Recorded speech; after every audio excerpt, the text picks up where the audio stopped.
Yeah. Christmas games, this was announced on Wednesday. We didn't get to it yesterday because there were so many other things to talk about. And it was old news by Thursday morning because they announced it Wednesday morning. Christmas Day, Chiefs, Steelers, followed by Ravens, Texans on Netflix. Now, they told us a year ago they weren't going to play Christmas games when it landed on a Wednesday, and we got two. That jingle bells. Yesterday during that conference call, they told us there's going to be 2 games played Christmas next year, which I guess means there's going to be 4. I don't know. I don't know what to believe because I know at the end of the day, they have it took them years to realize we have the same damn captive audience on Christmas that we have on Thanksgiving. And I wrote the check last year when they said they weren't going to play on Christmas when it lands on a Wednesday. I called BS on it then.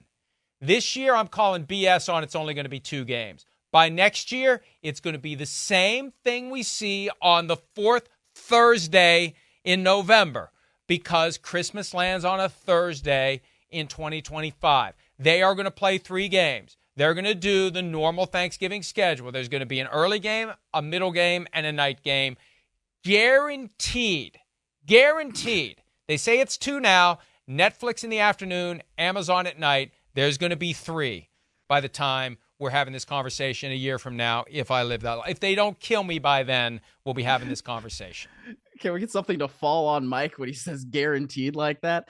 Yeah, I tend to kind of agree with you. I mean, I think that the difference is that on Christmas, at least, in last year's game, this is part of the impetus for this, is that they said the earliest game was the highest rated and then things started to fall a little bit. And, but Christmas is a little bit different than Thanksgiving and then, you have a little bit more dinner and it's a little bit more family time or whatever. So that is part of why it may be different. But I think that you're probably right that we could see 3 games there. But I mean, you talked about the competitive balance of the schedule and all this. I mean, why in the world do the Chiefs and Ravens have to play on Christmas 2 years in a row? Like that, I don't like that to me, like, especially from the Ravens perspective, right? You had to travel all the way to freaking, the Bay Area, all the way across the country for Christmas last year. And I got to go to Houston. I don't think that's right. I just think that from a partner perspective, yes, Netflix they're getting, their first NFL broadcasts, and they of course want 2 marquee matchups, and to have 2 marquee matchups, you get 2 of the best teams in the league. I do understand that, but I think it's worse than the Jets schedule that these folks have to be humans and then still play on Christmas 2 years in a row. I don't like that. I don't think that's right. Now, it worked out pretty well for the Ravens last year on Christmas. Maybe they need me to say the Texans are going to you-know-what. Kick the you-know-what out of the you-know-who. And maybe I'll say that by then. Maybe I'll believe that by then. But even if I do believe it by then, I ain't. Whatever this is, zip, throw away the key. Yeah. Starting now. Close. So, but hey, yeah, the Ravens are one of the teams that have to do the 4-day turnaround twice. 13 teams have to do the 4-day turnaround twice. And I had a coach mention this to me within the past couple of days. If they're going to have as many standalone games as they now have, and there are many, I mean, we are a long way removed from the days of, and this was 87, prior to 87, 2 windows on Sunday and Monday night, and that was it, except for the one Thursday night a year that they moved the Monday night game to Thursday because they didn't want to go head-to-head with the World Series. That was it. And then 87, they introduced Sunday, and now we have all these windows. If you're going to do that, Joe Burrow recently said we need to have 2 buys if we go to 18 games. There's a thought that we need 2 buys now, regardless of 18 games, that we need 2 buys now. They did it in 1993 as an experiment. The networks hated. There were only 26 teams at the time. There's now 32.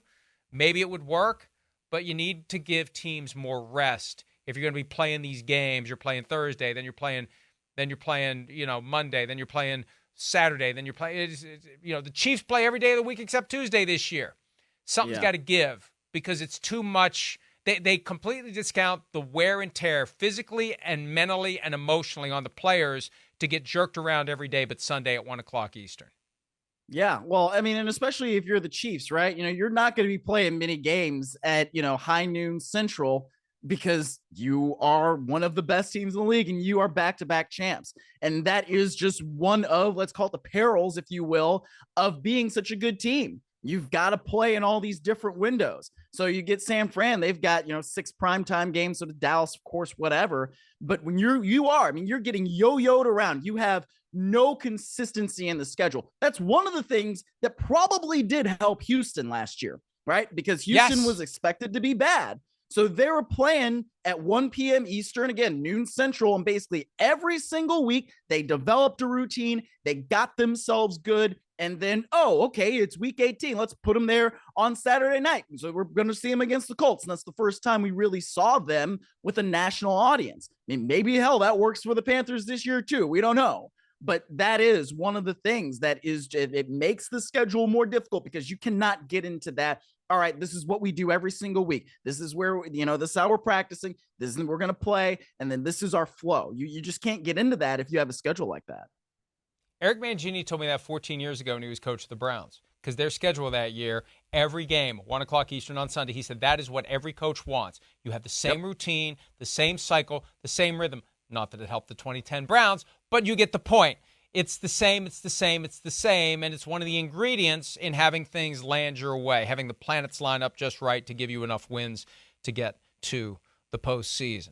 So, Christmas is here to stay, and one of the things I picked up from the conference call yesterday, the reason that they're moving toward earlier games on Christmas, especially on Netflix, they see this worldwide audience. They don't want a game that starts European time at 1 in the morning. They're getting the games in windows where it's a holiday. We don't have to worry about people getting home from work in the United States, and it's still early enough for people to consume these games in gigantic numbers elsewhere. That late afternoon game is a primetime game in Europe. That's what they're thinking of as well when they put this on a global platform with 270 million, I think that's the number, worldwide subscribers. Hi, it's Mike Florio. Thanks for watching PFT on YouTube. Hit subscribe for the latest news and analysis from Pro Football Talk.